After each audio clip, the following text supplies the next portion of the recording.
So before starting the discussion, can you see the transcript on your screen, guys?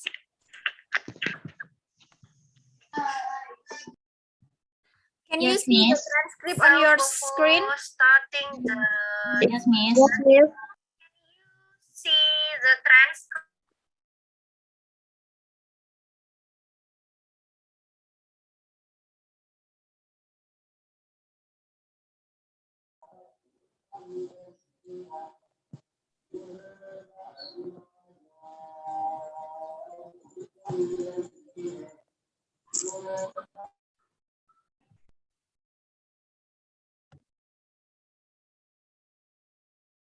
Okay, so I think it's better than the last webinar, yeah, because you can read the transcript on your screen. Okay, so we will wait couple minutes, yeah, to wait for your other friends, other participants, and of course we will wait couple minutes for the speaker because the speaker is staying in the US. So right now it's still early morning in the US in Washington DC. So just wait a minute, yeah.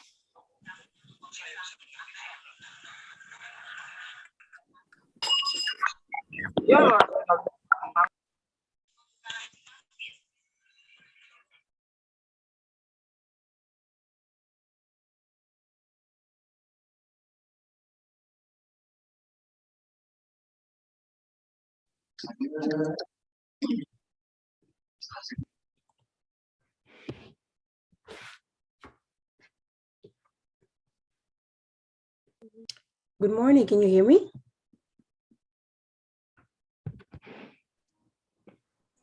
Hello.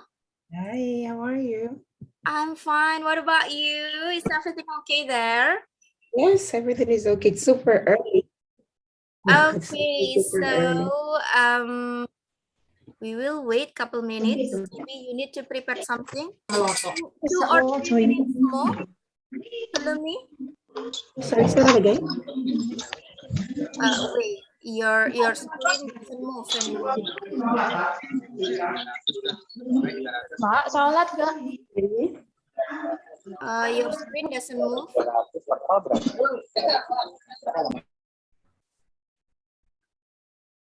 Hello, Pelumi. Yeah, I can hear you. Can you hear me? Yes, I can hear your voice, but your picture doesn't move. I don't know because it's showing well on my laptop. Okay, it's okay. Maybe it will work couple minutes. Okay, so is it okay if we wait 2 minutes more? Pelumi? Ini dosen gua bahasa Inggris, Miss Tri Rahayu. Cindy Chandra. Ya, Yep. maaf. Yep. Ngenalin ke mama, maaf. Okay, then just send my regard to your mom. Okay, guys, for the teamwork, yeah, for the EO team, please help me to control the mute and unmute all participants. Okay, Aurel, can you hear me? Aurel, can you hear me or anybody? Okay. What me? For all EO, yeah, for all EO, please help me to control the participants, okay? All right, me. Okay, thank you. Wait a minute. Okay.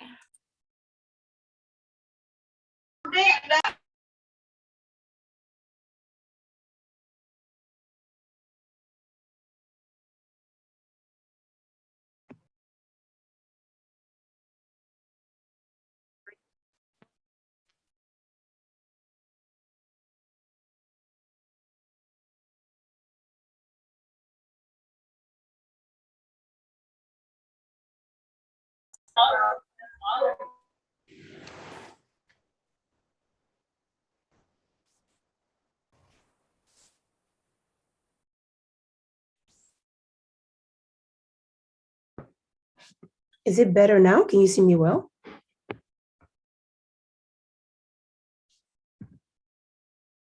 Yes, yes, yes. Right now it already worked. Okay, so can we wait 2 minutes more? I want to check the YouTube first, the YouTube link first. Pelumi? Yeah, no problem. No Yeah. problem.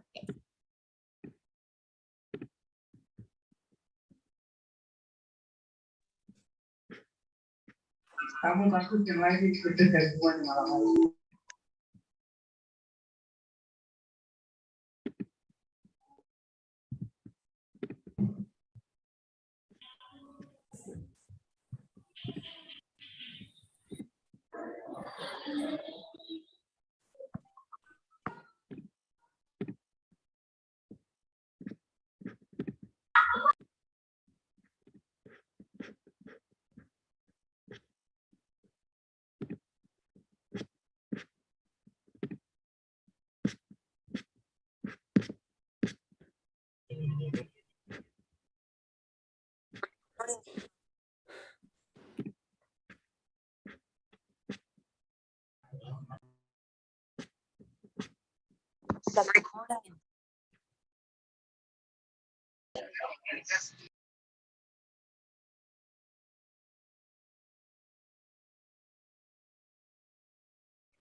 Okay, Pelumi, can we start the discussion?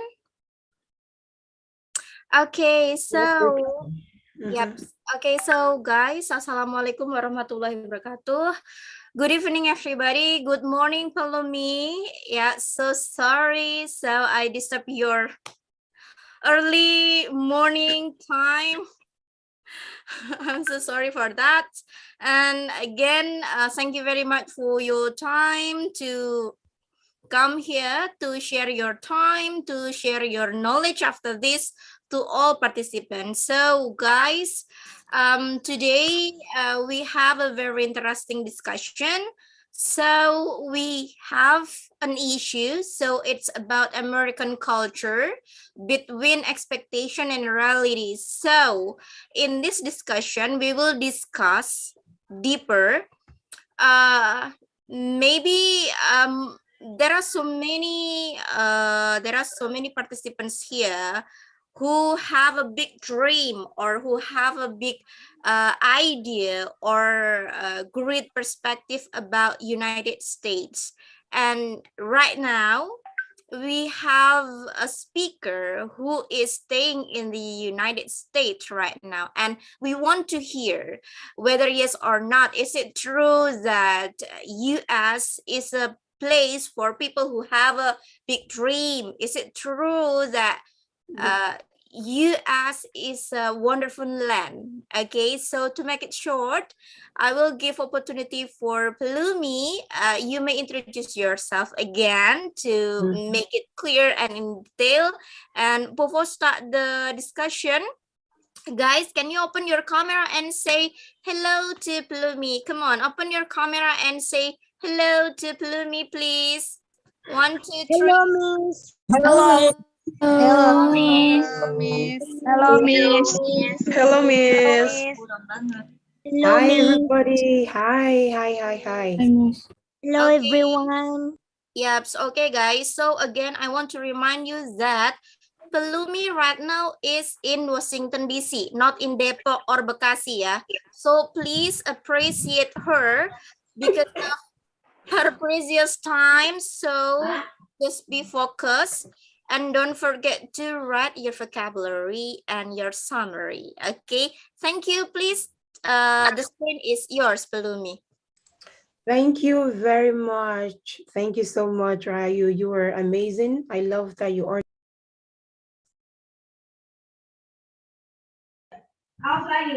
Wait. Okay. Yeah, it's good now. I think you muted me, but it's good now. Can you hear me? Okay, great. Yes, I was saying thank you, Ryu, for organizing always this interesting debate and for your organization. And I'm very happy to be here. I joined you for a session last year, I think. So it's great to be back.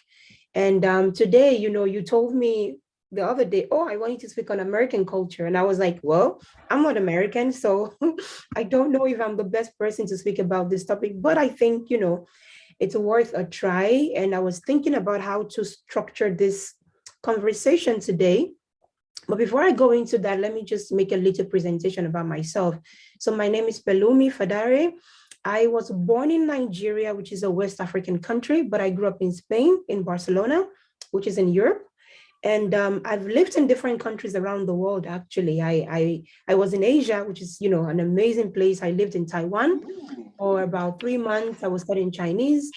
I lived in Germany, in Austria. I lived in the UK, in London. I traveled around different countries in Europe, a bit of Africa too. This summer, I was in Ghana for about 3 months. And I now live in the US. I moved here last year as an international master's student. I'm doing my master's program. I'm going to graduate in May of this year, so that's very good. And I study what you call international development, like development economics at the university, Georgetown University, which is in Washington, D.C., a very famous, prestigious university. We'll go more into the university topic in the discussion and, education in the US. And basically, as an international student here, I just love, what America has to offer. And we'll go deeper into, as you said in the introduction, is America the land of opportunities? Is it like a place for big dreamers? And my answer to start with is it is. It is a big yes. It is a land for big dreamers, and it is a land of opportunities. So without further ado, let's get into the conversation. Oh, I forgot to say something. It's been a while, but I do have a YouTube channel. Right here, you can send it to them, talking about, studying abroad, scholarships, how to get funding to study abroad. That's where I talk about things like that. So it'd be nice for you to share with the students, either here on the chat or somewhere else. And they can check that out because, if you want to extend your studies abroad, that's a very important YouTube channel to look at. And I try to provide details on different information to study abroad. So American culture, disclaimer. As I said, I'm an international student, so I am not an expert, but I can speak about my experience here. I've been here for a year and I used to come to the US quite often over the past, let's say, 4 or 5 years. So I am familiar with, America, the so-called American culture. But of course, I am not an expert. And whatever I'm going to say today is I'm going to give some few facts, obviously, that, it's just a reality. But I'm going to also talk about my experience and what I think, what I have perceived, and what I believe, really represents America as a country and as a nation.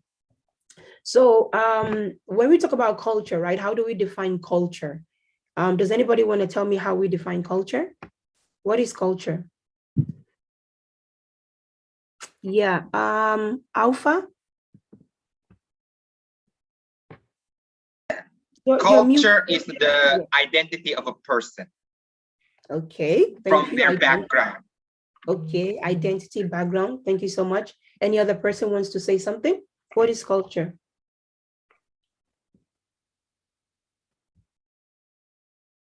Alifian, do you want to say something? I see you're speaking, but you're muted.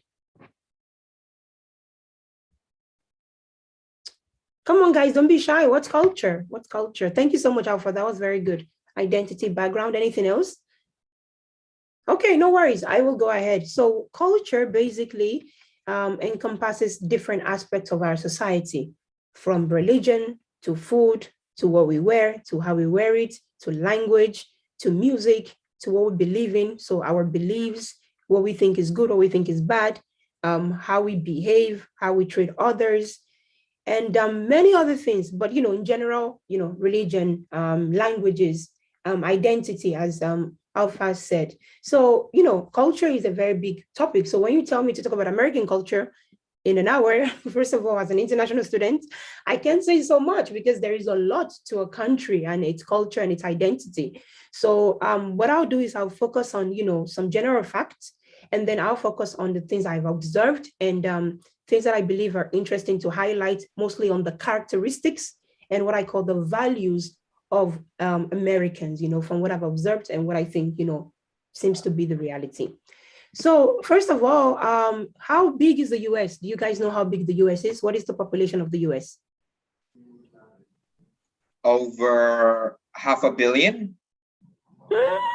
Half a billion. So you mean 500 million? You are not that far away, but you're not that close, but you're closer than you think. But it's less than that.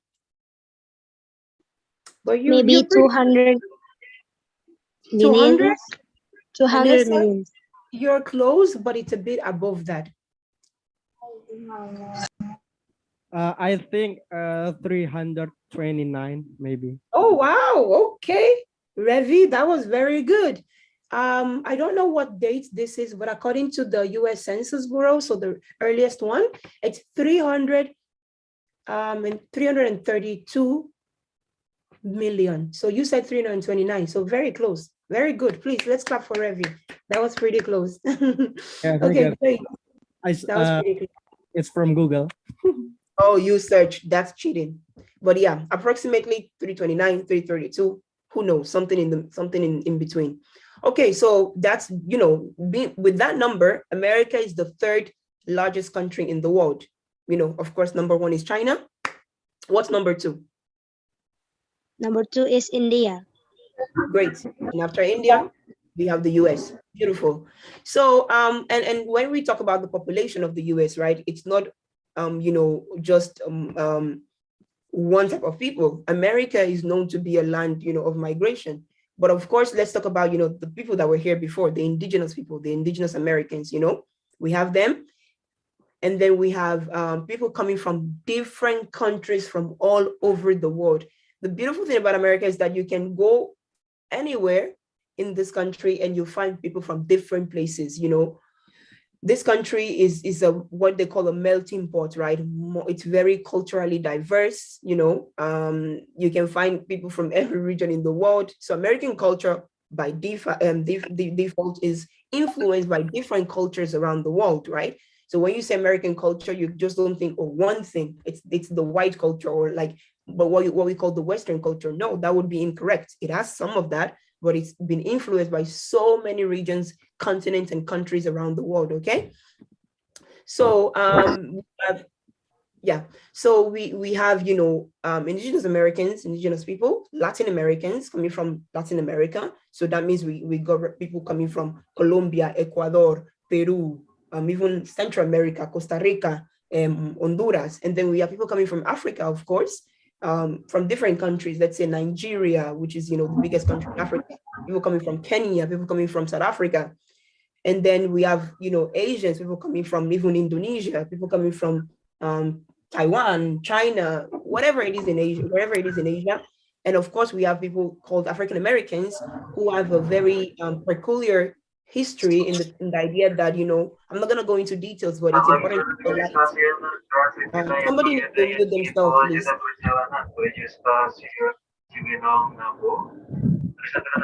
Please mute. Sorry, wait a minute.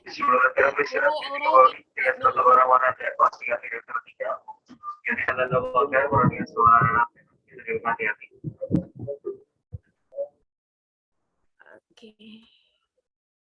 Okay, please follow me. Sorry. Yeah, let's try to mute when we're not speaking. Like you can unmute when you're speaking, but it's just a bit distracting when you're talking and someone just interrupts you. So kindly unmute if you're not speaking. Thank you. So back to what I was saying. And as I said, so Africans coming from, migrating, and then African Americans who have been here for many generations due to, historical realities where, Africans were brought from the continent to America, and, from there we have African Americans through what we call the slave trade, which is another, class to talk about, this side of America. But for now, we're gonna go into details about that. So as I said, America is a melting pot with different countries, different flavors, different cultures, which makes, the American culture very diverse. Also, I'm actually gonna share my screen if I can. I just wanted to show us the map, which I think we're familiar with, but I think it gives us a visual, okay, I think you need to give me the right to share my screen. Can I do that? Yes. Wait. Okay, already co-host. Thank you.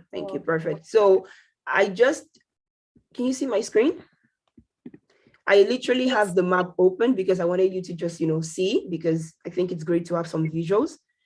Maybe you're familiar, maybe you're not, but of course, this is the American territory. I think it's nice to see.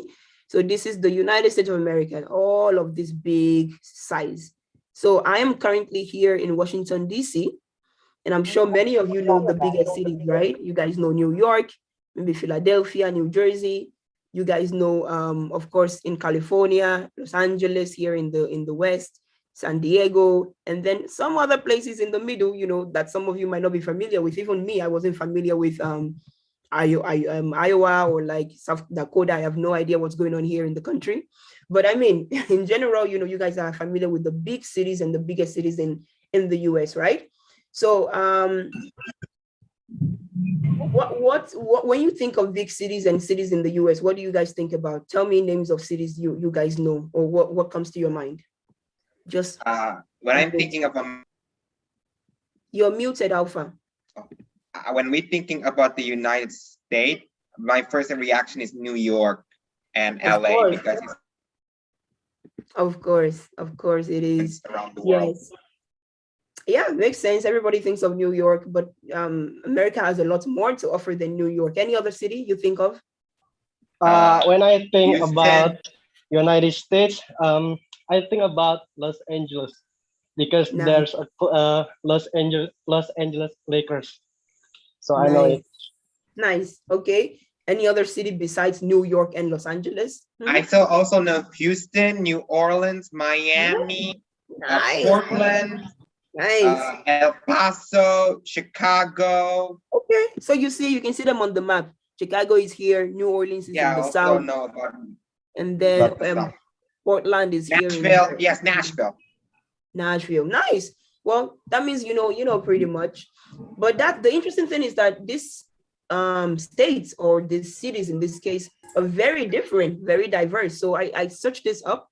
Biggest city in the US, and you can see New York, Los Angeles, which were the two you guys mentioned, Chicago, as you said, Houston, which is in Texas, Phoenix, Philadelphia, San Antonio.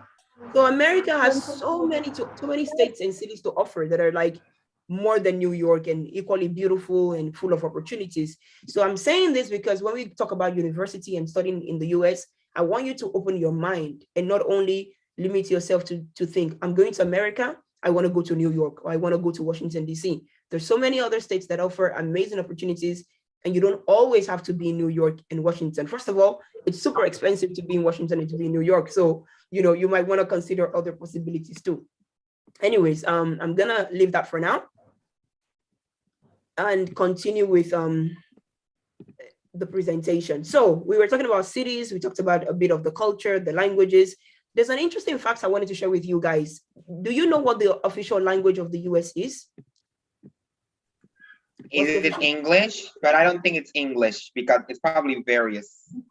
Okay, that's a good guess. Guys, I want you to participate. The only person in this session today is not Alpha, so it would be nice to hear from other people too, please. Okay, back to what I was saying. Interestingly, there is no official language. I was also very surprised when I was doing my research for this presentation. So there is no official language. Of course, English is the most widely spoken language in the country. However, Spanish also is very widely spoken. So you'd be surprised that, Spanish and English are maybe even at the same level. I'm not really sure of the data, but my point is that there is no official language according to the US government. But, you have English, Spanish, and people also speak many, many other languages. Obviously, we said that America is full of people from different countries around the world. People that are like, first generation, second generation, third generation, new migrants. So you have people speaking Chinese, French, German, which is really amazing. So in one country, you can hear so many languages in a day. Okay, let's go into American cuisine. I know this is a big, topic. When you think of American cuisine or food, what do you think about? Anybody? well, the stereotypical probably deep fried things like fried chicken and something like that. But I also know that America also like have many fusion food. Precisely, as I said, after Alpha, I want to hear from other people. Okay, I don't know your names, but please don't be shy. Jump in anytime. Okay, feel free. I want to hear from you too. Anybody besides what Alpha said? Anything about the food? What do you think when you think of American food? Anybody else? Burger and cook. Burger. Okay, thank you. I don't know who said that, but thank you. Oh, Cindy. Okay, thank you. How Yeah. about taco? Sorry. How about tacos? Oh, tacos. Yes, that's a good one. Very good. Very Tacos, good. Yes, very good. Yes, so precisely what you said, right? American cuisine has been influenced by European food, Native American food, African food, Asian food. Of course, you can find some of the best Asian food or Thai, pad Thai. I love pad Thai, and I can find good pad Thai here in DC or in New York, right? Because we have a lot of migrants here, or people that are from those countries. So yes, American food is actually anything from anywhere in the world. However, we know that hamburgers, are a big thing here. We also know that, fried food or things like that are a big thing here. Chicken is a big thing here and in the south of the US a lot. So, but there are other things that I've tried that I didn't know before I moved to the US. So I went to Atlanta. That's an amazing city. I went to Atlanta in Georgia, the state of Georgia, like 2 times this last year. I went in November and December, and I ate something called cornbread, and I'm obsessed right now with cornbread. It's like a cake, but it has grains, and it's so good. And I didn't know that was like an American dish, right? This is typical from the South, Louisiana, Georgia, states like that. Another thing you can get for food in the US is, of course, mac and cheese. Americans love their mac and cheese. I am not a big fan of mac and cheese. I don't know. I just think it's so, I don't know. I'm not a big fan of mac and cheese, but I'll eat it. But I think Americans love mac and cheese, so that's something we need to highlight. In the South, black eyed peas like beans, they also like that. What else? I think, tacos, as some of you said, American food is very influenced by not only Mexican food, but just Latin American food in general, right? So that's pretty amazing. I love that. So in America, you're not going to starve because you have a lot of food to choose from. Okay. What else? Let's talk about American media, or like what okay, so we've talked about the food, culture, and population. What do we know what do we think when we think of America, like in terms of entertainment? I'm gonna get to you, Alpha. Disney or pop songs? Okay, I was gonna call somebody else, but you jumped. Okay, yeah, pop stars. What else when you think of the US? This is basic knowledge. Hollywood, right? The biggest entertainment industry in the world, right? So television is, a big deal here. Hollywood, California, that's why people know California, right? So this is, I have some numbers. This is the US film industry earned about $100 billion in 2019. I can't even imagine what $100 billion is, right? That's a lot of money. So that means that this industry not only is important to the American economy, but it's an industry that provides, jobs and opportunities for people in the US and people who want to migrate to the US for the purposes of working in the entertainment industry. So that's a field of opportunities if that's what you're interested in, right? We also know that, big brands, big companies, for me, entrepreneurship is very important in the US. And I'm going to talk more about that later. Entrepreneurship, the idea of having an idea and building your own company and, becoming maybe a $1 million company one day, or even a multi-million-dollar company in the future, right? So the country has that setting where opportunities are very well appreciated, and you can go far if you put your mind to it. So back to the industry, right? We said Hollywood, big brands, like even fashion brands, Victoria's Secret, Calvin Klein, Michael Kors, all these big names. This is America, right? And then we can go into other fields, technology, companies like Apple, companies like Google, companies like even Tesla in the in the automobile industry. This is America. So what does that signal to you when you think of like these big names, these big companies all come from America? What does that make you think about America? That they are great at technology, like Japan, probably. That they are great at technology, you said? Yes. Okay, that could be it. Yeah, but not only as it relates to technology, just overall. I didn't mention only technology companies. I mentioned fashion brands. I mentioned other companies. Okay, can you still hear me?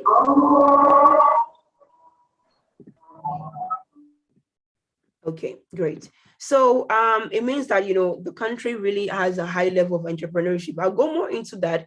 To just finish the basic facts about America, I'm gonna go lastly into the holidays. So being in America, you know, when you're studying, you get some holidays, and one of the most important holidays in the US is what we call the Thanksgiving, which is the 24th of 25th of November.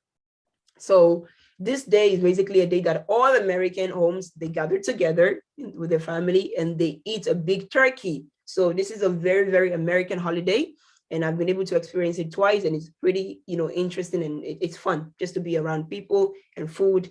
Americans take Thanksgiving very seriously. And then there's another day called Memorial Day, which is the 4th of July, which is just a day to honor people who died in the military service. It's like a, you know, a national holiday, and like it celebrates American independence. So that's also very interesting.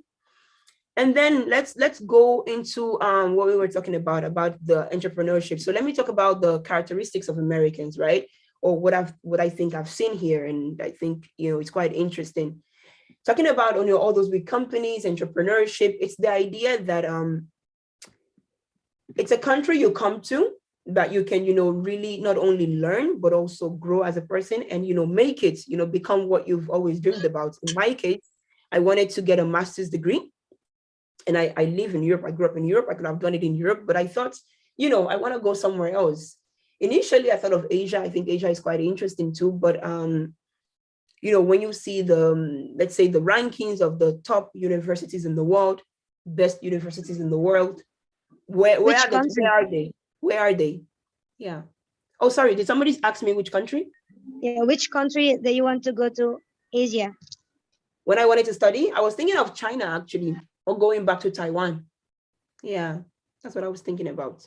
There was a time I thought of Indonesia, but I was thinking of more like doing a language course, maybe learning Bahasa, but I didn't get time to do that. But yeah, going back, what are the top universities in the world? Can you mention them? Harvard. Of course, number one. Oxford. Okay, Oxford is in the UK. New York U or LAU? LAU, okay, so that's like Los Angeles University, okay. Cambridge. Cambridge is in the UK, okay. Which other ones? MIT. MIT, very good. MIT is in Boston. Amazing. Another one? Stanford. Yale Stanford, University. Stanford is in the West Coast. Amazing. What else? Harvard. Somebody already said that. Oh. Loyola. Yale University. Yale is amazing. What else? Bradford University, maybe. Okay, I heard like 3 people talking at the same time, so I didn't really hear. Can you say that one by one? Okay, how about Texas? Texas, okay. What else? Bradford Stanford. New York. New York. Okay. A beautiful city with the Times Square. Amazing. Great. So if you notice, besides Cambridge and Oxford, which are in the UK, you guys mentioned all American universities. And let me make a disclaimer, not a disclaimer, but Georgetown, my university, is also a great university, right, in Washington, D.C. It's a school known mostly for its School of Foreign Service. So if there's anyone out of you who's interested in the like international relations, international studies, cultural studies, you know, a career in the foreign service, a career in development, in international institutions, Georgetown is also a great university. But anyways, back to my point. Yeah, you guys, all the universities you mentioned, are American universities. So it makes you wonder, wow, America, okay, what are they doing? Why are these universities the best in the world? Coming from Europe, when I wanted to come here, I was thinking, oh my God, I love these universities, but why are they so expensive? Getting your undergraduate or even a master's degree in the US is very expensive. Like it can go from $40,000 to $60,000 to $80,000, depending on where and depending on what you study. So it's like, yeah, I don't know how much that is in Indonesian rupee, right? But it's a lot of money. And that's like every year. So coming to America to study for an international student, it's not easy. But as I told you on my YouTube channel, I make videos about scholarship. There are ways. And the beautiful things about these big universities is they have what we call endowments. So they have scholarship programs for students. So if you apply, generally you do get a scholarship, or, either halfway, partial, or fully funded. That's another topic for another day, but there are ways to, fund your studies. And the beautiful thing also is that once you get to school and you study in the university, you can always do on-campus jobs, which is a great way to earn money and to, survive for the week, for the month, and pay your rent. So there's always a way around it. But back to my point, yeah, America is known for its great universities because that's the place for like diversity of thought. That's the place for meeting different students from different parts of the world. That's the place to learn from other people. That's the place to innovate. And I studied in Europe, and I love Europe, and we don't pay. Either we don't pay or we don't pay a lot of money to study in Europe. That's the good thing about Europe. Education is free, basically, depending on the country, but you pay almost nothing. In Germany, you pay nothing. In France, you pay maybe $500 just to, cover your transportation or your whatever it is. So, I mean, but the thing is that it's free, but I do think that there is a value added in America in its education system that when I study in my school, the way we are taught is to be critical thinkers, right? They really, the professor relates to you in a way that you can speak your mind. You're free to speak your mind. You can learn. You can explain what you think. You can debate. You learn public speaking. So I think the way the schools are here, it really fosters critical thinking. It fosters that freedom, diversity of thought. And, it's amazing. And at the end of the day, many of these schools end up making the best, not only CEOs for companies in the future, but also the best entrepreneurs, the best, whatever field of studies you are in, you get the best of the best in the US. So it's in that sense, you coming here to study, it's a great opportunity because you can end up either working here or going back to your country, fully equipped with the knowledge, but also with the capacity to, be the best in your field. And also the fact that you have the facilities, you have the whatever it is you need for your studies, you get it. And the beautiful thing about America is what they call the network of your university, right? You go to study at Harvard or Georgetown or Stanford, or even other schools that are not considered top. I don't like that word, but other schools that are not Ivy League are also good. You get a good network. And just an example, so I'm studying here at Georgetown, which is in Washington, D.C. I told you guys I study international development, and now I'm working with the World Bank. Anybody knows what the World Bank is or what the World Bank does? I don't know about that before. Is it to monitor? Oh no, that's the EMF. Is it where all the world money is located? That's very much funny. The world money. I don't think there is a place. About always do the hard way. Sorry? Always do the hard way, always pays with the tuition, right? Sorry, I didn't get that question. Tuition, school money to every college. Yeah. I was asking a question about if you guys know the World Bank. I was asking that. Anyways, you guys know the United Nations, right? Yes. You know, what does the United Nations do? Is it the United Nations is a group of nations around the world to solve problems in Earth. Okay, that's a way to explain it. Yeah. Okay, so the UN is located in New York, by the way. That's where the headquarters is. And this is where, we have something called the member states, right? Countries around the world are members of this organization. And that's where they talk together, let's say, and they try to solve the. Oh iya, iya. Kalau si Yosef bukan kelebihan ya. Can we try to mute, please? Because now I can hear people. You can mute the people. Okay. So yeah, this is where the countries come together and try to solve, as you said, the biggest problems in the world. And with the World Bank, what we do here is we tackle development issues like, poverty, gender issues, infrastructure issues. So basically the idea of what I'm saying is that, you come to a place like this, you study at the university and you have connections to work in these big organizations or institutions that you might want to work at. So that's the beauty of coming to America to study. You get these opportunities and they're pretty amazing. But as I said, the downside is the cost of the university, they're pretty high. Another thing about American, let's say, culture or values or whatever you want to call it, is the idea that, people believe here that if you work hard enough, you can make it, right? The idea of a self-made millionaire, right? Think about these people, the richest men in the world or richest women in the world, mostly are from America, right? People like Jeff Bezos. Do we know who Jeff Bezos is? Is it the millionaire that owns Amazon? He is the millionaire that owns Amazon. Yes, he's the owner of Amazon. Okay. We know who Bill Gates is, right? Who's Bill Gates? Microsoft. Microsoft, exactly. The millionaire from Microsoft. Who is Warren Buffett?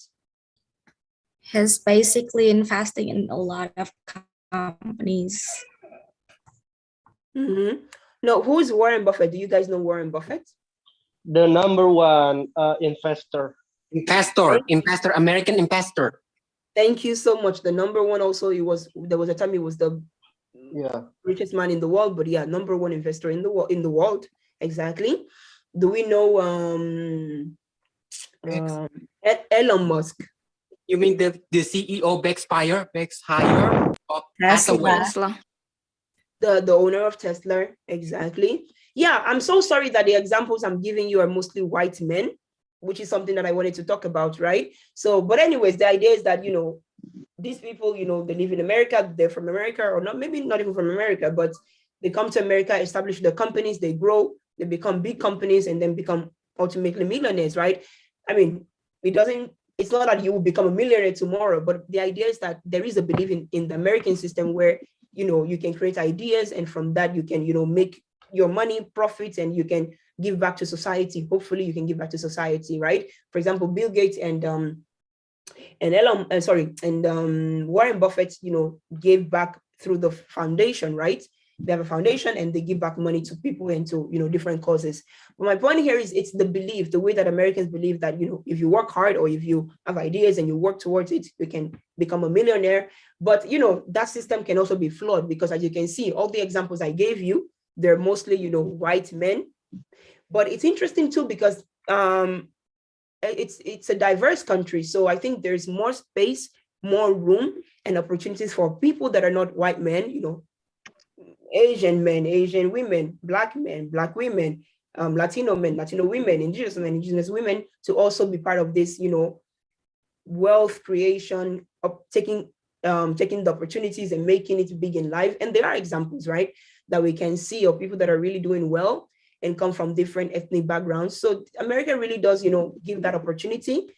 But sometimes, the distribution of the opportunity might not be, very well distributed. Some people get more, some people get less, but in all, the opportunity is there. Okay. Can I ask something? Yes, I don't know who's asking a question, but go ahead. Which division do you work in World Bank? Which division? Are you Anissa? Yes, Okay. I am. Okay, thank you for that question. So I work with actually something called the IFC, the International Finance Corporation, which you're like, I don't even know what that is. So the way the World Bank works is that we have something called the World Bank Group, which is the big organization. But under the World Bank Group, we have something called the IFC, MIGA, and another organization. So what the IFC stands for, as you can hear, International Finance Corporation, they work they bring private sector into development, right? So basically, let's use Indonesia. If there is an infrastructure project, so I work with the infrastructure and natural resources team. So let's say there is an infrastructure project in Indonesia, in Jakarta or Yogyakarta or wherever it is. My organization will find maybe, let's say, investors or an international or foreign investor that wants to maybe, work on the road or infrastructure that is needed in Jakarta, and they will give finance to that organization, that company. They will, either give it loan or equity. These are like big terms, but basically they will finance the project, right? So that's where I'm working. And specifically right now, I'm doing something called social and community development, which is focused more on like the communities that are affected by the activities that these companies engage in a community or in a country. So let's say there is in Indonesia, you want to build an hydropower project, which is like basically using water for energy. So the company, a company comes there, invests and does that. And then, there are communities that are going to be living where the river is or where the water is, right? And this community might be affected by the activities that this company is doing. So the idea is that, you want to make sure that these communities are not left alone in a worse condition, and they're being taken care of, and they benefit from the projects that they're being undertaken in their community. I don't know if that's a lot of big words, but I hope that you understand what I do. Okay, thank you for answering. No problem. Great, beautiful. So we talked about a lot of things already. Entrepreneurship, as I said, lastly, and I think Americans also like privacy. So it's interesting because they're quite friendly. I think sometimes overly friendly, very open-minded. That's beautiful. But sometimes also they're very like, I grew up in Spain. I'm Spanish, I'm Nigerian. And in Spain, we're more like very warm. We like to be around people. We like to I don't want to say be in people's spaces, but we're more like that. But here, people like their space, privacy, don't come too close. I mean, you can come too close, but if I don't know you, but they are very friendly. Like if you meet an American for the first time, they're very open-minded, very accepting, very welcoming. So it's an interesting balance, okay?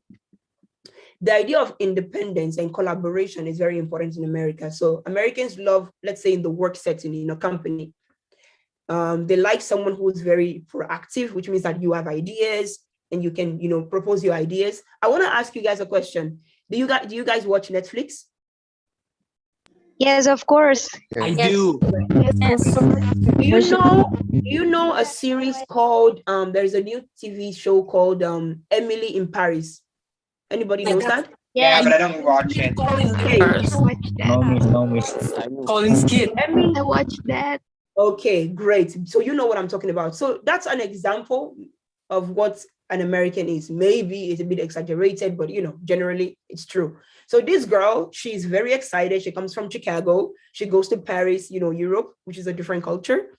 And she's so excited about making changes in the company. She's very excited about, making something amazing in the company. And the French are like, hey, calm down. This is not how we do things here. But that's the idea of the American mindset, proactive. What can I do better? How can I be better? How can I improve? What can I improve? How can I be of value? What can I contribute? And then they believe in collaborative effort, like different ideas coming together and then making something better, right? But also being able to think independently. I think that's very, very American, which is beautiful.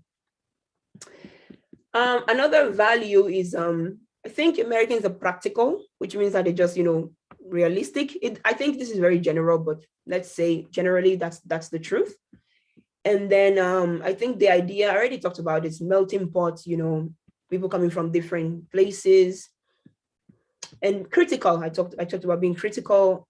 America, I think, gives room for like experimentation, like let's try something new. Why not?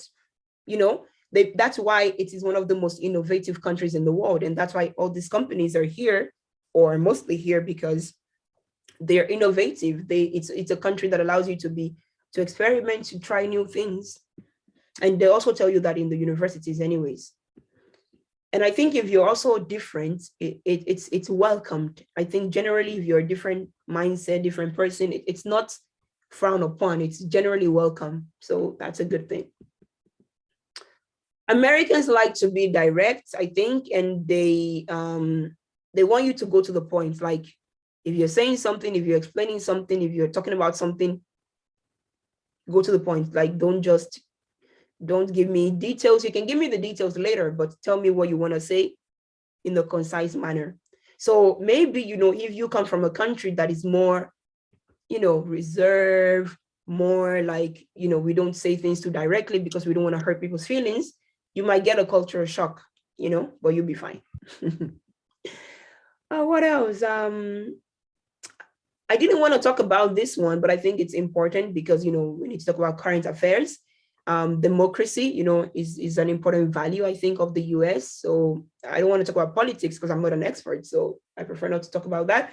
But generally, even seeing how the political campaigns and political ground has been in the past, let's say 8 years, 9 years in the US, democracy is something that, the Americans value and they try to really build, even though in the past few years, it has like its few hiccups.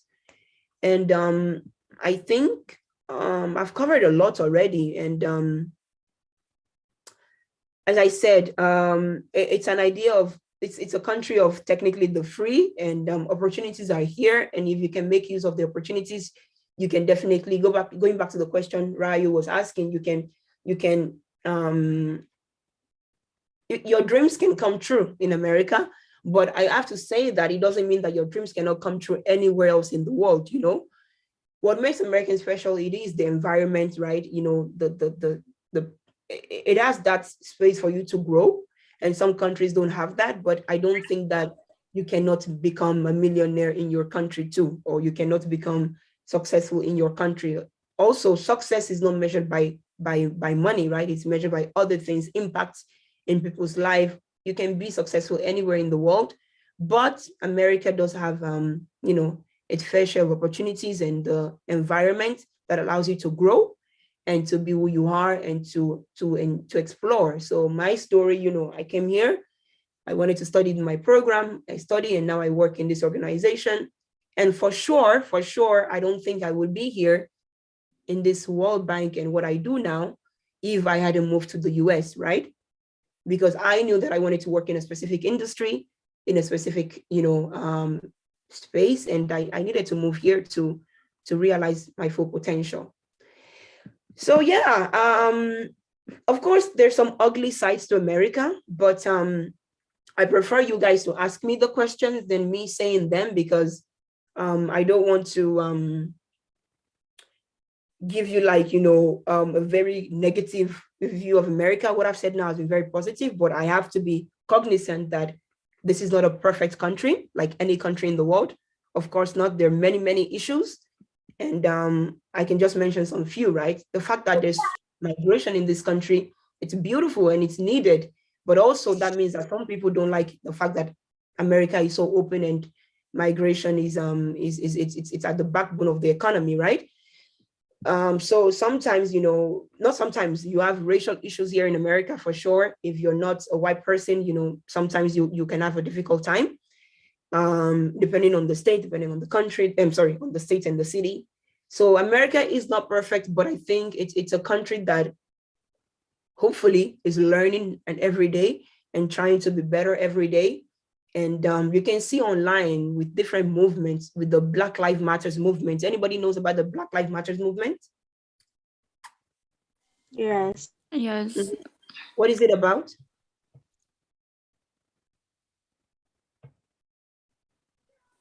Can I ask? Yeah, of course, anybody can answer. Go ahead. Please go ahead. I can't hear you, Anissa. Yeah. Maybe I wanna ask something.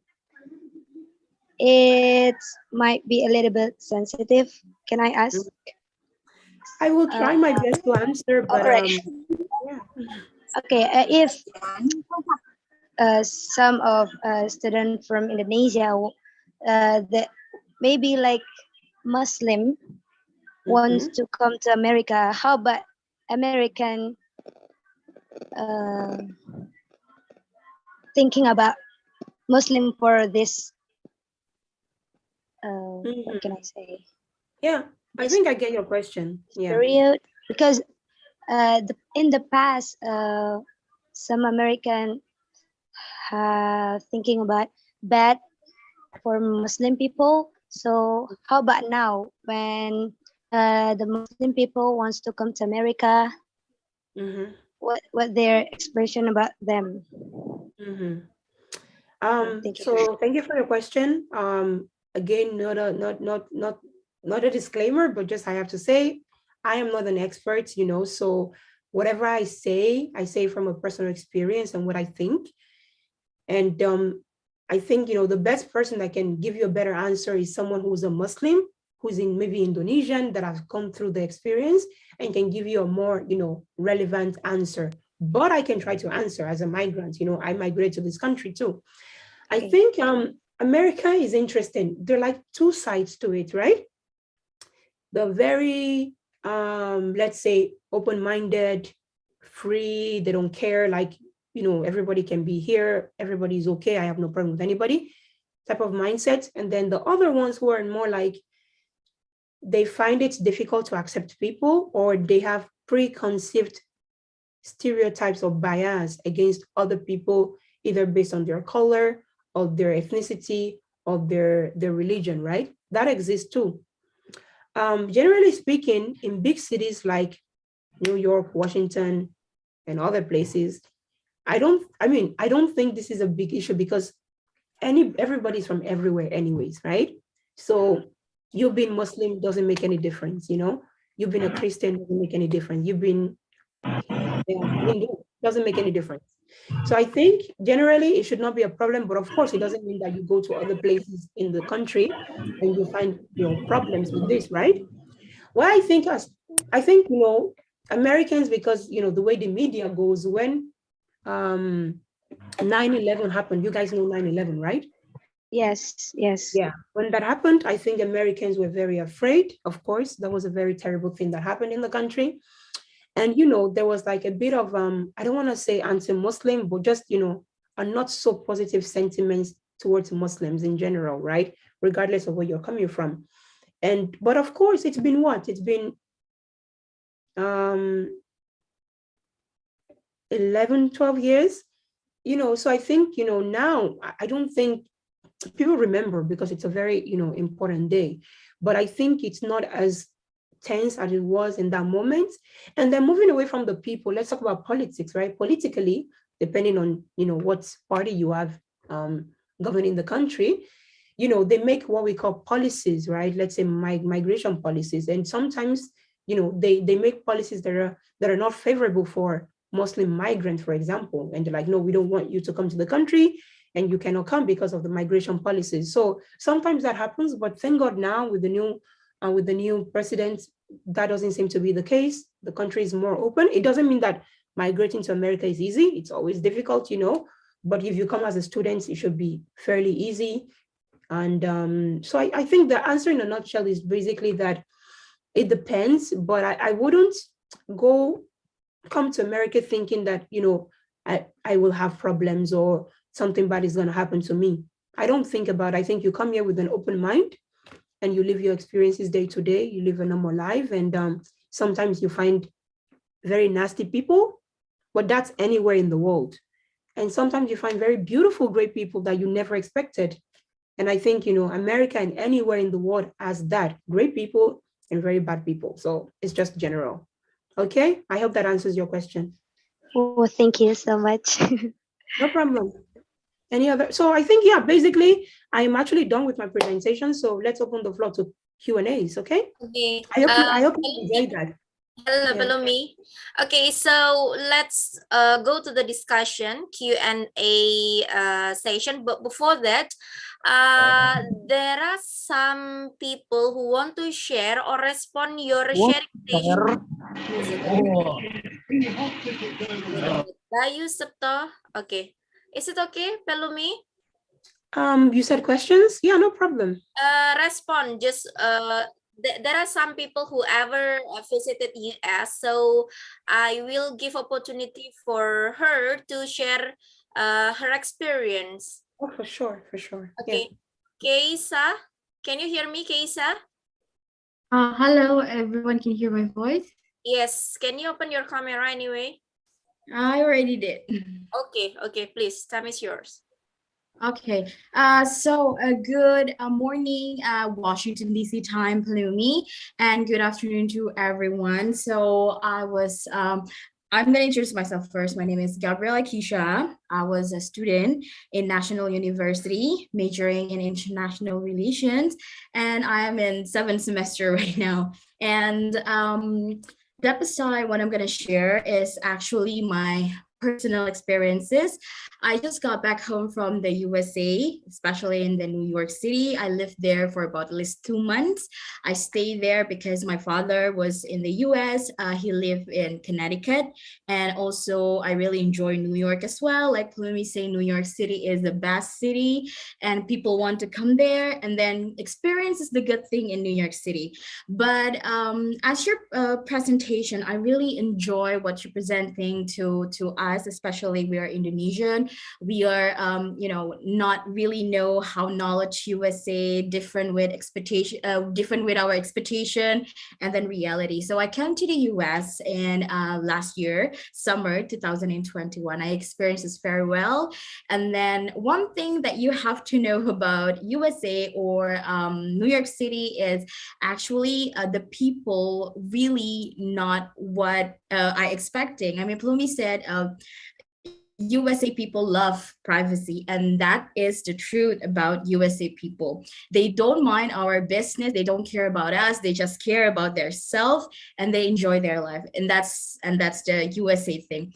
But one thing that USA really dreamland to everybody else, because they think USA it's a big land of opportunity, and say that everyone come from Asia, Europe to go to the USA to learn a new thing, to work, and then to managing their career, to pursue their dream, to pursue their future.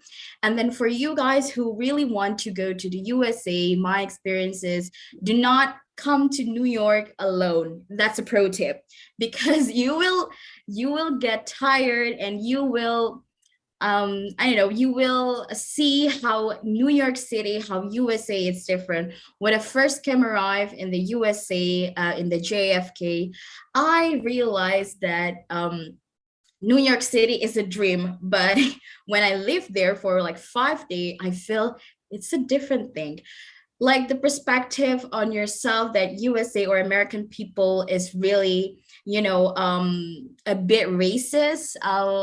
For me, I experiences none of the racist thing, because people don't believe that actually came from Asia, and they think I come from like Mexico or Latina girl or something, because my skin is just white. So what I experience is in New York City and in USA, that people is always busy with their career and their life. So we as a tourist in the USA, it's not really feel that, oh yeah.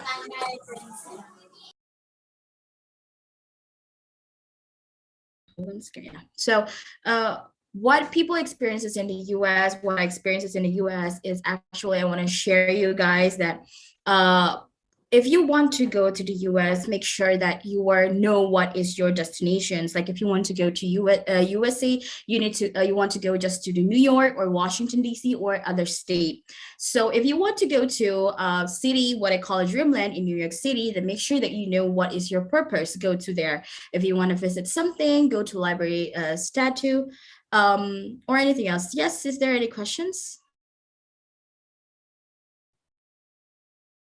Okay, so yeah, and then apparently in the USA, you will experience what I call a joy of happiness, because USA is offering you what I call happiness that Indonesian culture cannot give you. Like, for example, there's a lot of free park there. There's a lot of living space in there. There's a lot of free air, not like us in Indonesia. We don't have that a specific park that we can take our dogs out or anything like that. But in the USA, especially where I'm living, I live in Queens, by the way. That time, there was a lot of park. You can go meet someone else, and then you can hang out and switch around. It's not like in Indonesia culture that you just not meet another strangers and swatch cell phone number or something else, but it's different in the USA when you can do anything in the USA. So when I go to the USA, I feel that I'm very free. That beside that, I go to another country like Europe or Russia before, but I don't really feel safe in the USA, because when you go to the USA, especially you're a woman, there's a lot of strangers. There's a lot of I don't know how to describe, a lot of people that sometimes it feels a little bit awkward, and it's a little bit not safe to yourself. So defense, it's too important in the USA or in the specific area. Like what I say, go to the USA doesn't mean that you feel the always joy. Living in the USA, like Palumi say, it's really expensive. You have to get a lot of money, high rent, expensive food, or anything else, because I think NYC is not for living, it's actually for tourism. But you can go to another state like Connecticut, especially like that, go to another different state, or Washington, or go to Ohio, or go to Upper East in New York City. It's a very good, state or area that you can live in for grow and school or education. But in New York City, or what I call Dreamland, is actually not speaking. for. Sorry, it's okay. It's not actually for people to raise like raising the kids. It's not really good enough. If you want to go raising a kids, you can go to I think one of my favorite countries is Connecticut, because it's super good. The air and conditions and the weather, the view are also amazing, and I really like to go there. And then when you go to the USA, one thing that you have to know is how long we're gonna stay in the USA, because border control in the USA is not really nice. I mean, I'm really sorry to say that, but America really afraid of free immigrant, like illegal immigrant, that you want to go to USA for holiday, and then you're never coming back to your country. That's why USA or America really straight about visa, about borders and other things coming like that. If you don't have any paper recommendation, or you don't have what I call things to go to the USA, better not, because once you apply for a visa from here for Indonesia to go to the USA, you will cry in the embassy, because that's why I see a lot of people are crying in outside embassy, because their visa is declined, because they can go to the USA. They go to Europe, they go to Korea or Australia with super easy. But what about USA? They cannot go, because it was very hard to enter the USA if you don't have purpose. Once you go into embassy, the first officer, they're gonna tell you or ask you about what are you doing. They will ask, what is your purpose going to America? If you cannot answer that, and then boom, a red flag for you, and then that red paper, it's always on your hand. But if you have purpose, you know what you stay, you only go to one state, and then you just want to look around, and as a tourist, being honest to the border officer, you get the visa. But as a person that apply visa for go there by conference, I actually have to go to a conference in United Nations headquarters last June, but especially it's have to be canceled because the coronavirus. And then I will go again to New York City in March, because I have to attend a conference. And then there's a lot of things that really matters when you go to the USA. And for the people that you not having so much confidence to go to, you can go to the USA with confidence, but not about how you you know you're I mean you are so a doubt about yourself, how you answer the questions, and etc. like that. Once again, because if you want to go to the USA, you have to know the purpose. So you have to know which state and which state that you want to visit. And I want to recommend it to you because since I was in New York, if you want to go to New York, you have to try my favorite bakery. I don't know if Palumi ever tried this, but Magnolia Bakery and Martha County's Bakery are best of the best. They have a good New York cheesecake and absolutely the best sourdough cookie. It's actually good. And if you want to go to New York, try to look like a tourist as much as possible, because New York people and New York City know who are you? You are a tourist or a local. So if you want to go there, try to know that where is your visit. And if you want to go to the New York City, make sure that you have a map, and then make sure that you know how to deal with the NYC subway. So NYC had a subway, had a bus, but my favorite things are subway. Uber are expensive to me, and then yeah, subway it's super cheap. And then when you go to the USA, we don't expect a glamorous life in the USA, because people are busy with their business, and then it's 24-hour city. So you might see a lot of people are working, not as a tourist. I mean, like, yeah, a bunch of people are really know you are a tourist if you like see how they're dressed up, like, oh, this is a tourist, or this is a people that working here as a local or New Yorker. And then if you want to go to New York City or USA, one thing that you know that USA is actually not a pretty safe place when you go alone. And that's the fact, because I go alone in the USA and end up like, getting a strangers following me until the home, and that's creepy. So make sure that you are safe, and then probably have a family in there that you can provide you with living or anything else. And also, if you want to know if Palumi goes to NYC, there is one Indonesian restaurant in Queens Mall. It's actually I forgot, it's in Elmhurst or I think it's in Elmhurst. It's called Awang's Kitchen. It's authentic Indonesian cuisine, 100% Indonesian cuisine. If you go there, I wish I had known. I was in New York for the Christmas holiday, so wow. Yeah, but I didn't know. It's okay. You can try another time, but it's 100% authentic kitchen. It's called Awang Kitchen. It's 100% Indonesian kitchen. I don't prepare any presentations.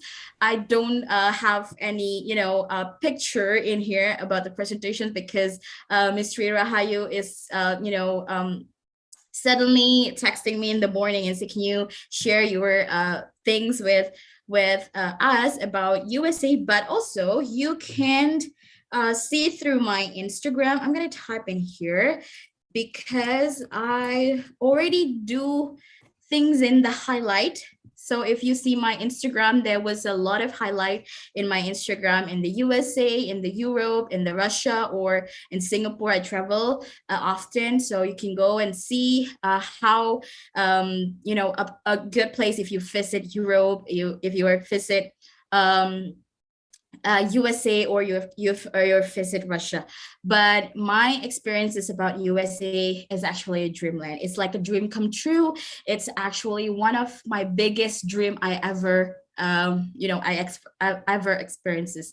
I want to tell you as a closing, I want to tell you how my journey until I can go to another different country about this past of 4 years. So it's actually started with Ms. Sri Rahayu. she is actually one of my biggest inspiration and one of my biggest supporter in my life, because without her I cannot go to any place that I visit, like Europe or America. If first of all, in 2018 I was a first college student in National University. That time Ms. Sri Rahayu asked me to representing National University in my first international conference in Russia in Vladivostok, February, and it was 4 years ago. The next year, in 2019, Mr. Rahayu actually gave me a chance, an opportunity to go to the Netherlands, to go to the Europe,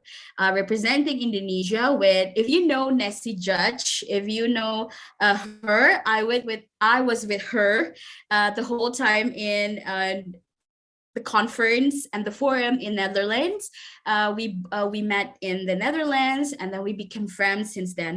So there's a lot happening. And then in 2020, I supposed to go to New York and another place like Korea or Japan and another country in Australia, because because it's COVID, I cannot go there. And then until in 2021, I had an opportunity to go to the US.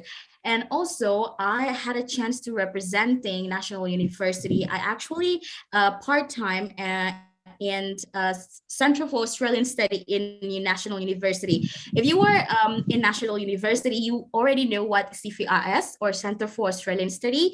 I am a part-timer there as a researcher. So if you know me, if you see me, probably you guys already know me.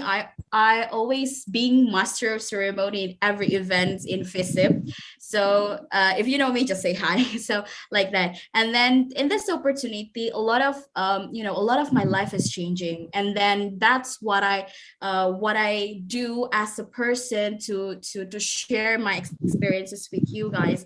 And then for motivating you, I'm actually not a good like not really smart though. I mean, I just care for myself, and then I just really want to pursue my dream. But Mr. Ohio is like supporting me all the time and say that you can do it, even though it is my first time to go to a board in Russia, and then I don't know what to do.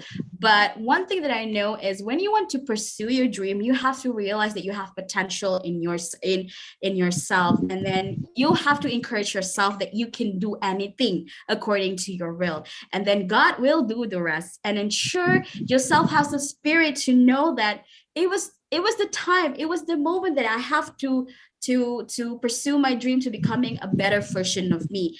Make sure that you feel safe and connected to another people in this world. I have friends from Korea, Russia, from Philippines, from Belgium, from Italy, from Singapore, and another country. And I've been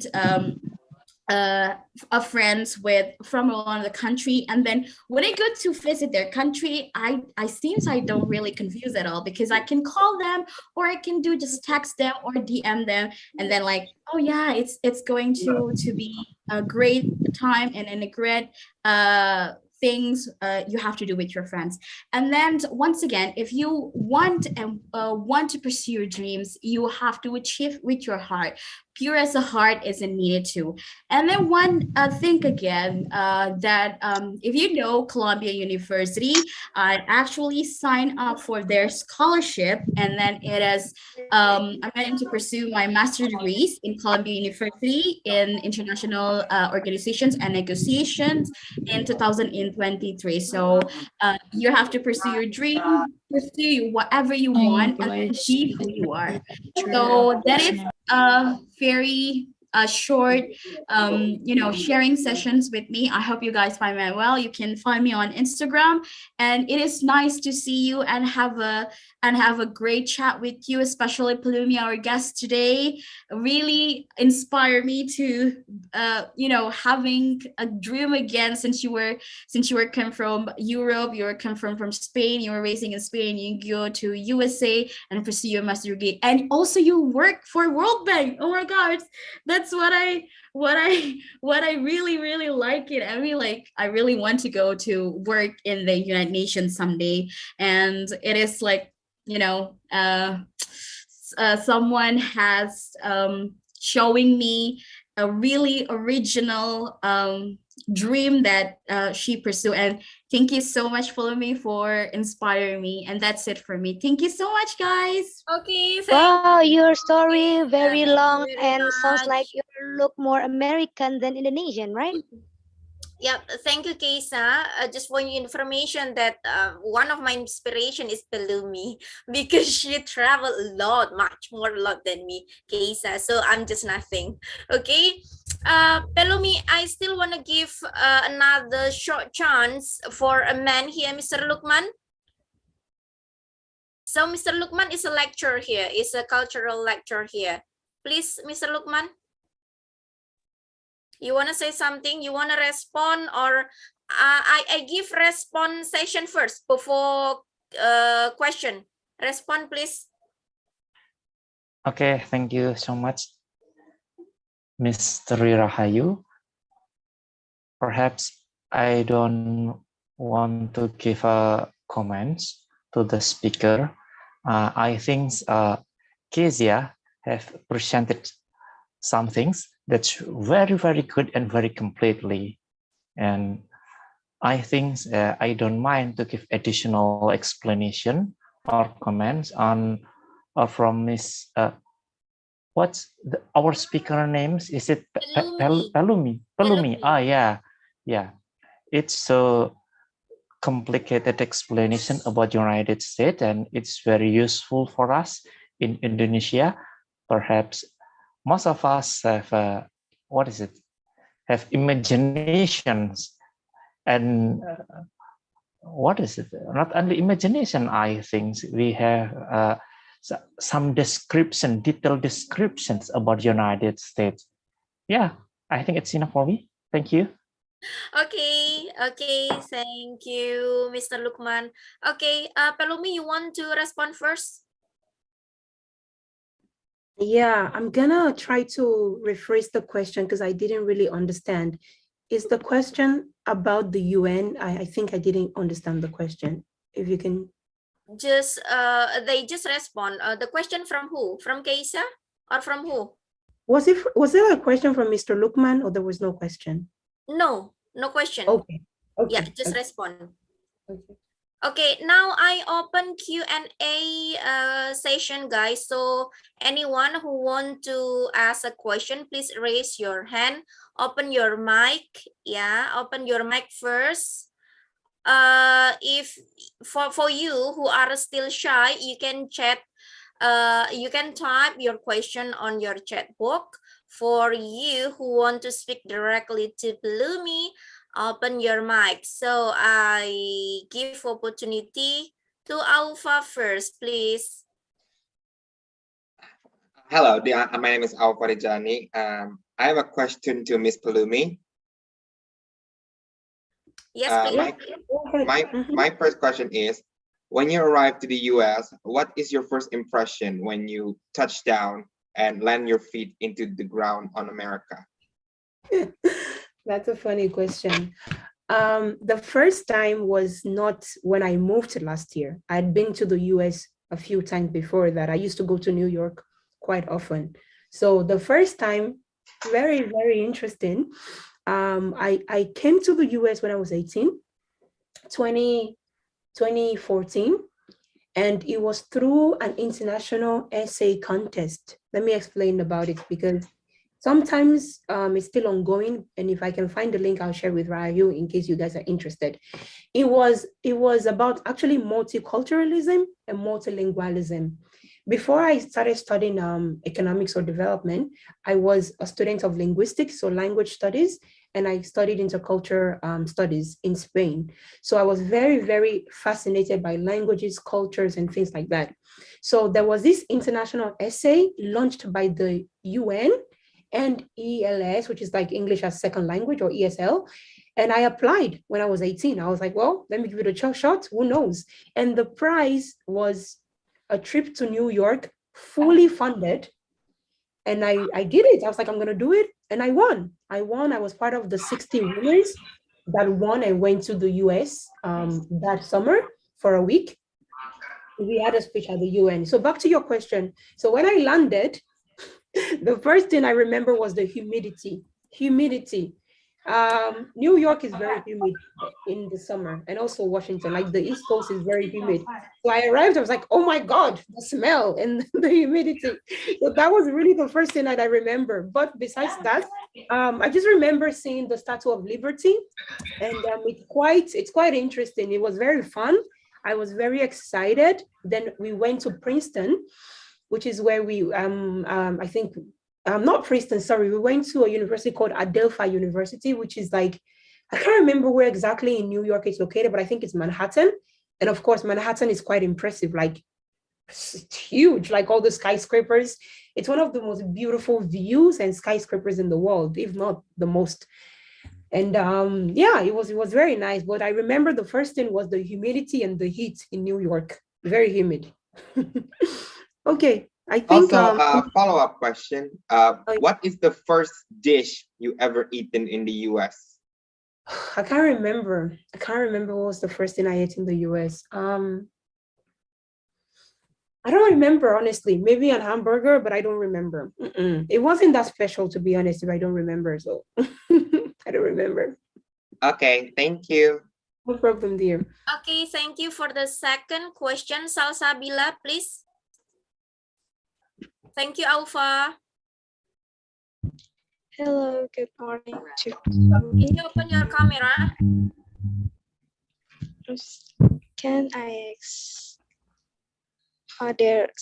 There's a difference between living in the US and the country you lived before, because previously you live in some countries like Niger and other. And how is the difference between living in the US and the country you live in before? How Okay. Yeah, I think I couldn't hear you well, but I think I got your question. What is the difference between the US and the country that I lived before? That's the question, right? Okay. So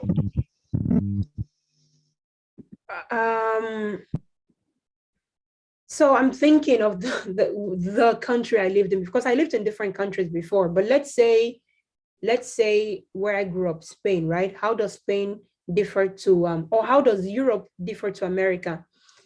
I mean, there's so many levels of comparison I can establish, right? From education to culture, to food. So let me start with maybe the food, right? I think Europe has amazing food. So I grew up in Spain. We have the sea, so we have great seafood, and it's just cheaper to eat well. And what I miss the most in the US, honestly, is fruit. Fruit. I just miss fruit. It's so expensive to buy good fruit and organic fruits in this country. Like, oh my God, I that's the one thing I really dislike about the US. You can get it, but it's very expensive. And I remember in Asia, I would get all these amazing tropical fruits like dragon fruits, passion fruits, so cheap. But here, it's so expensive. So that's something that I really miss. Eating out is quite expensive, honestly. It's not cheap. And I don't think it's an issue here in DC, but I do know that I forgot to mention that in my presentation. If you live in other states in the US, having a driver's license is very important because the distances are very long. Like it's a big country. So if you live in Texas and you don't have a car, you need a car. If you live in Georgia, you don't have a car, you need a car. If you live in DC, if you live in New York, you got the metro, the subway, as they call it here, you're good. But compared to Europe, distances are smaller. In Europe, like also infrastructure in Europe is amazing. Like every big city, Paris, Barcelona, Madrid, Brussels, Frankfurt, Berlin, all of these cities have a good metro system, a good underground system. So you don't really need a car. Even if you have a car, it's more like a liability. So that's something that I really think it's a difference with the US. You typically need a car if you live outside of DC and New York City, okay? And then lastly, about the difference with education, I think Europe is amazing, and that's why I did most of my education, so I don't have any complaints. But I do think, as I said before, studying in the US is just a bit more, the interaction with the professor is a bit different. The dynamics are quite different and more flexible and innovative. And But I think if anybody also wants to go to Europe instead of America, Europe is an amazing destination too. Like culturally, so many countries, it's easier to navigate, it's safe. So it's also a good choice. Yeah. Okay, thank you, Pelumi. There's one person who want to say something. Mrs. Yuswarni. Hello, Mrs. Yuswarni, can you hear me?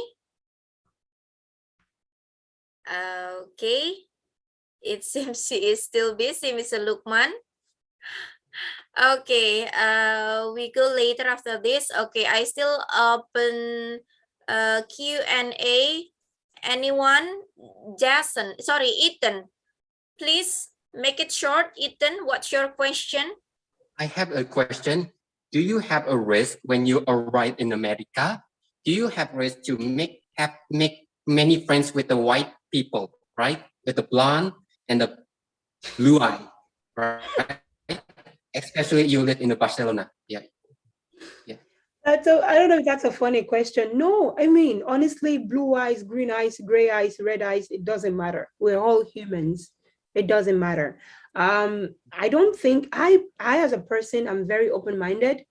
I make friends easily. So I've never had issues making friends with anybody. Generally, people want to be my friend because I think I'm an interesting person. So, you know, I have different experiences. So I think it's more about, I don't put that in my mind. Oh, this is a white person, or this is a black person. You're a good human being. We have something to connect on. We have similar experiences or even different experiences. Can we connect? Can I learn from you? Can you learn from me? And you go from there. So I don't think making friends with white people is difficult. It is true that, I mean, different cultures, you know, people are different, but I think if you go with an open mind, you will not have any problem making friends with different people. I also have Asian friends. I have, of course, black friends, white friends. I have friends regardless of their color, gender, and race. Okay. Okay, thank you. So Gracias, Pelumi. No problem, de nada. You're welcome. Okay, thank you. Anyone still? Any question? I have one more question. Okay, please. Miss Pelumi, the final question is, did you feel homesick when you're in America? That's a good one. Generally, I travel a lot, as Raya said, so I'm used to this. I don't think somebody who's a new traveler, I can compare myself to them because I'm used to this. So generally, I don't feel homesick because I try to make my home anywhere I go to. However, this Christmas, I did feel homesick because I didn't get to go to my family in London. So I missed my family, of course, and I missed my food. So I love any food, I don't care, but I also love Nigerian food, which is like my food from my parents and my family. And I could not get, I can get it here, but it's so expensive. So the only thing I wanted this Christmas was to get Nigerian food, spicy food. And I didn't. So I was quite sad and homesick, but generally I'm not. But I think after so many years that I've been out of Europe, I do want to go back. I'm this summer when I graduate, I'm going to go back to Europe. And I'm so excited to just go back and be home. Like I like it here, but I want to disconnect a bit and then come back. Don't you have Nigerian community, Pelumi? That's interesting. I don't go, and when I travel, I don't like look for like, oh, my country community or Spanish community. I make friends everywhere. So I don't really look for like, you know, oh, Nigerians in Washington, DC, Spanish in Washington, DC. Yeah. I did that when I was in Taiwan. That I did. I remember, because in Taiwan it was so different for me. I wanted to meet people, you know, from Europe and from Africa. So that was good. But here you meet people from everywhere. So I don't have to search. I just find them in events or in school or things like that. Mm-hmm. Oh, I see. Because you say that you miss your food because Indonesian do that. I mean, wherever they are, they will have kind of Indonesian communities. So wherever they don't come home for Idul Fitri, for example, they will cook together and enjoy local food. So you don't do that. I should do that actually, because I'm not good at cooking Nigerian food. So maybe I should find somebody who knows and then cook with them. I see. Okay. Okay, Palumi, I have two questions. The first is that is it true that in the US, people say that the US is more open to Muslim. One of the proven is there is Islamic center there, while in the UK, maybe it's quite difficult to find it. Is it true or not? That's the first question. The second question, as a person who travel a lot, you face various kinds of culture, right? So I just assume that you often got a cultural shock. My point is that how can we adapt to various kinds of culture? How we live with different culture? Thank you. Okay, I think there are two questions there. You asked me like, okay, about Muslims in America, and then you said, how can we adapt, or what strategies can we use to cope with different cultures? Yep. Okay, so let me start with the latter one, the last question. How do you cope with different cultures? I mean, we explained what culture was at the beginning, right? Different beliefs, different values, understanding, and things like that, and languages, right? So for me, I think it comes naturally. I view different cultures or multiculturalism as a beautiful thing, as an asset, as diversity for me is amazing. Imagine the world was only, let's say, white people, or the world was only Black people, or the world was only Asians. No, it would be so boring. Everybody's the same, you know? So having this diversity, it's good to, like, you know, you get to, people think of things in a different way than you. People eat different food than you. You can taste different foods.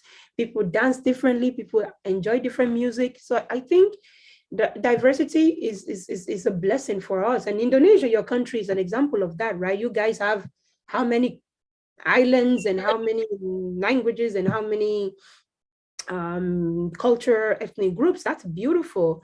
It is true that it's not easy, you know. Human nature, when you study anthropology or you study sociology, we tend to, for some reason, we tend to fight, or we tend to not agree.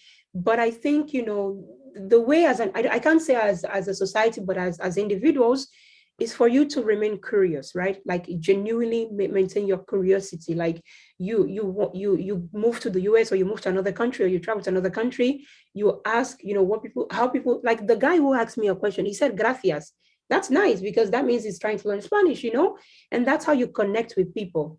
When you try to, you know, see the world from their perspective, right? Their language, through their food. When you go to a country, don't disrespect people's food, you know? When you eat and try something for the first time, don't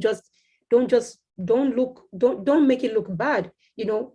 Be curious. If you don't like it, well, you can say you don't like it, but don't be disrespectful. I think the base of understanding and then connecting with people and living in peace is based on really respecting others, and accepting that they're different, and them being different is not a problem. It's just, you know, they're different, and that's okay, you know? So that's what I think.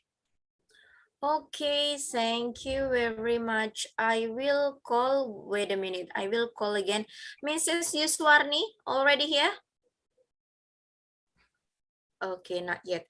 Okay, guys, so before closing this discussion, I still open opportunity for students, for participants who want to ask or share or respond anything related to the issue today. Please open your mic.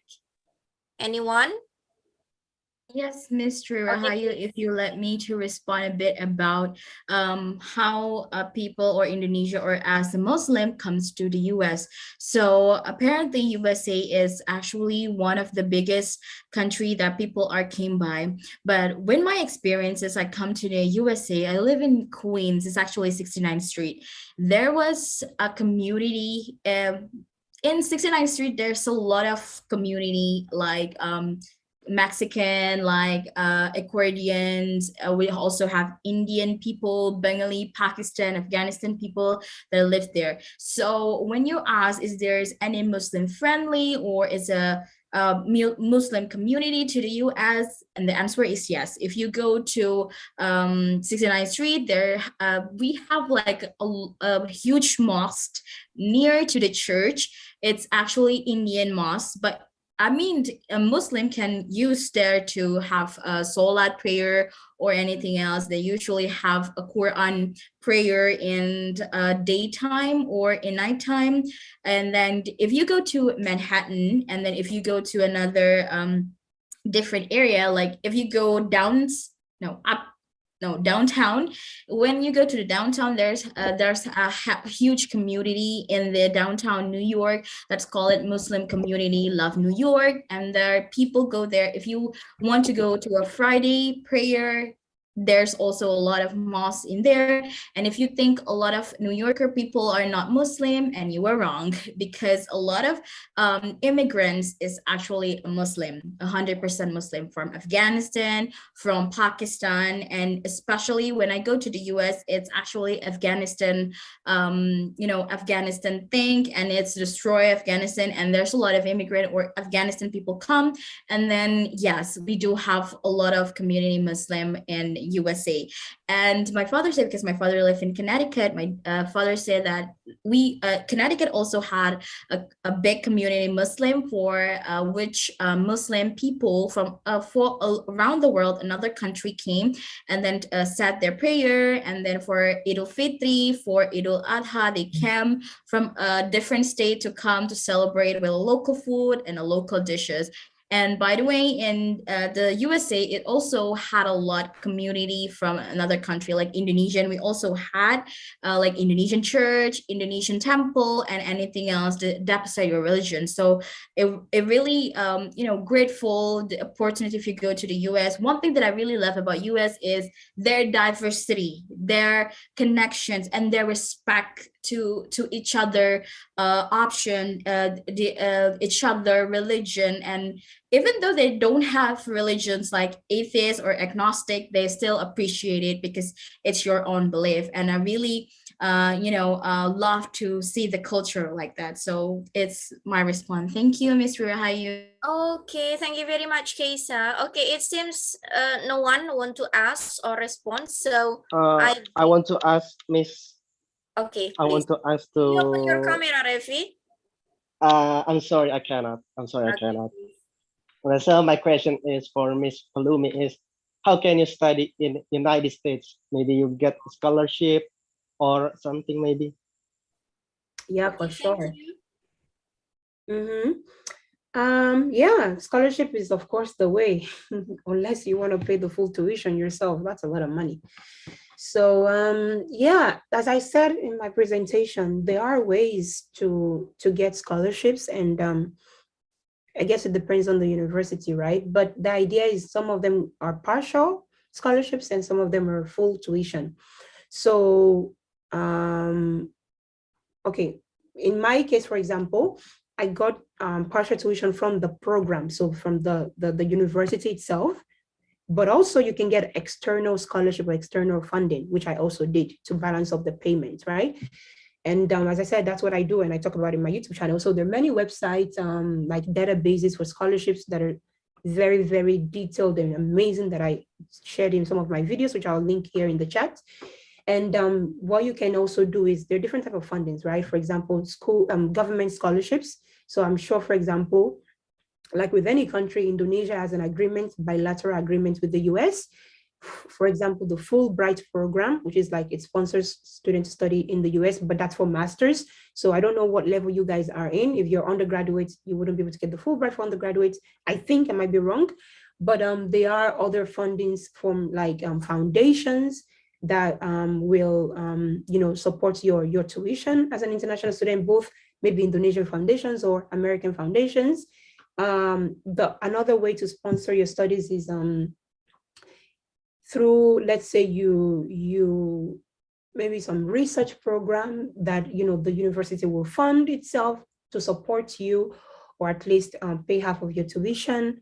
And as I said, the on-campus job is amazing. Like for me, that's something we don't have in Europe, and it's one of the things that I love the most, that you can just work on campus. It's not really stressful. You get maybe let's say $15. Example? Sorry? Example? Yeah, What is the job? Yeah, for example, they call it, there's different categories, but let me say two. There's one called student assistantship, like a graduate assistant. So maybe you work with the office of like scholars. There are always like different offices at the university. The office that caters to international students, and they need a graduate assistant. The office that caters to scholarship and needs some graduate students, or the office, or maybe even on your campus, your department, they want you to be at the front desk. I did that last semester. So you're just there on the front desk. You say hi to people. You say, hey, this is the bathroom. Hey, this is the class. Hey, this and get the money. And you get paid for that. You spend I used to do maybe 10 hours, 15 hours, because the maximum you can do in the semester is 20 hours per week, which is great. You do 20 hours. Let's say you get paid, let's say $20, which is high, which is really good. And then you do that 20 hours a week while you're studying. That's $1,000-something. With that, you can pay for your accommodation, So that's one way. Per hour. $20 per hour or $15 per hour. Let's say more 15 to 20. With that, you can pay for your accommodation and your food for the month, which is great.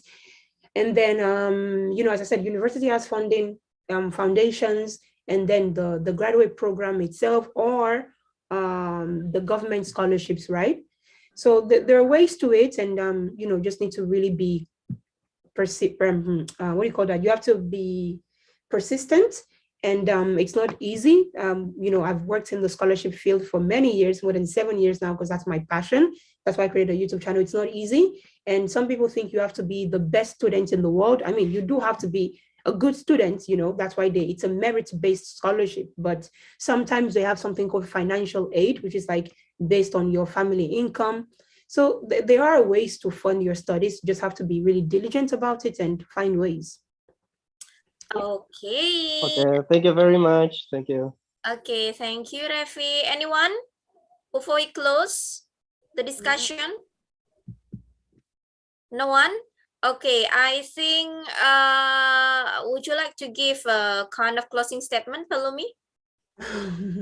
Nice. I enjoyed this actually, and this is actually my passion. I love talking to young people. I don't get the time to make as much videos as I would love to on my YouTube channel. A bit of, let's say, laziness and a bit of busy, but it's more, in the middle. So I'm very happy that you gave me the chance to speak today, and I hope that what I've shared has been valuable and useful. And I'm sure each and every one of you I think we started at 280 something today, and now 259. If you listen to me today, I hope that what you got today was a message of hope, a message of like your dreams are valid. You dream big. Don't make yourself too little. Everything is possible. When I was 18, now I'm 26. I didn't know a lot of things, but I learned a lot as I traveled. I learned a lot because I was open-minded. I learned a lot because I was curious. And all these big institutions, all these big companies that you think are impossible, they're very, very possible. You just need a strategy. You just need, like a career, planning. Like I want to go to this university because XYZ. I want to be in this environment because XYZ. And then from there, you get to another point, and then life will take you to the next step. Life is a very continuous process. One thing leads to another, but you need to have the right attitude and the right mindset, in the sense that you need to be hardworking. Things don't just fall from heaven. You need to be you have to be resilient, to persevere. You have to be constant, and don't give up. If you don't get something the first time, you don't give up. You do it again. If you fail, it's okay. You do it again. So I think the key to success is actually the attitude. You have to be somebody who wants to do something. You say it, but you do it. Most importantly, you do it. If you don't do it, nothing is going to happen. So that's what I want to leave with you guys today. And I wish you a wonderful evening. And I'm going to start my day. Okay, so Palumi, again, thank you very much for your time. Guys, please say thank you to Miss Palumi. Thank you very so much, much. Miss. I'll share you. Before closing the webinar, let's take a picture first. Thank you Love you, very much. Miss. Okay, let's take a picture first. Okay, Aurel, are you ready, Aurel, to take the picture? Yes, Miss. Okay, okay. Open your camera, guys. Come on, everybody, open your camera, please. Let's take a picture. Give me your best smile, please. Wait. Come on, make it fast. Open your camera.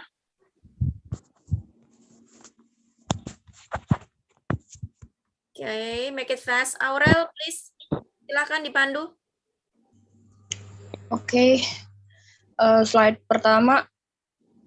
1, 2, 3.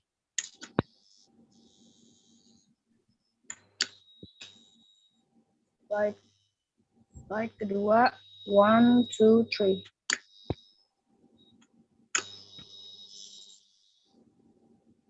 Slide ketiga. 1, 2, 3. Slide keempat. 1, 2, 3.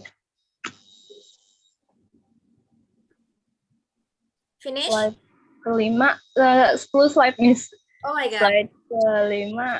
1, 2, 3. Slide keenam. 1, 2, 3.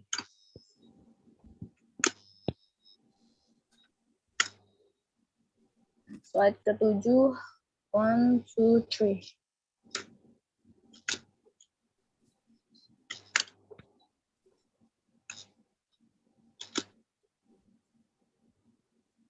Slide ke-8, 1, 2, 3.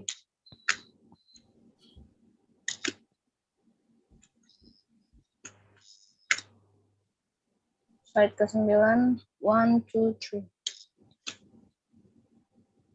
Slide ke-10, 1, 2, 3. Okay, finish. That's it. Yes, Miss. Thank you, Aurel. Okay, Pelumi, again, thank you very much for your time. Sorry to disturb your early morning. Okay, have a good day. Again, guys, say thank you to Miss Pelumi. Thank you, Miss Pelumi. Love you. Thank you, Miss Pelumi. Thank you. Thank you, Miss. Thank you, Miss. Thank you. Everybody, guys, thank you very much for your So much, participation Miss. tonight. Thank you, Miss Sri Okay, Rahayu. bye-bye. Thank you. Thank you so much. Okay, bye, ma'am. Thank you. Thank you, Miss. Mr. Lukman. You're welcome. Thank you, Miss. You're welcome. Thank you, Thank you, Miss. Thank you, Miss. Yes, you're welcome. Kaisa, thank you very much. Thank you, Miss. Thank you, Thank you so much. Thank you, Miss. Ayo.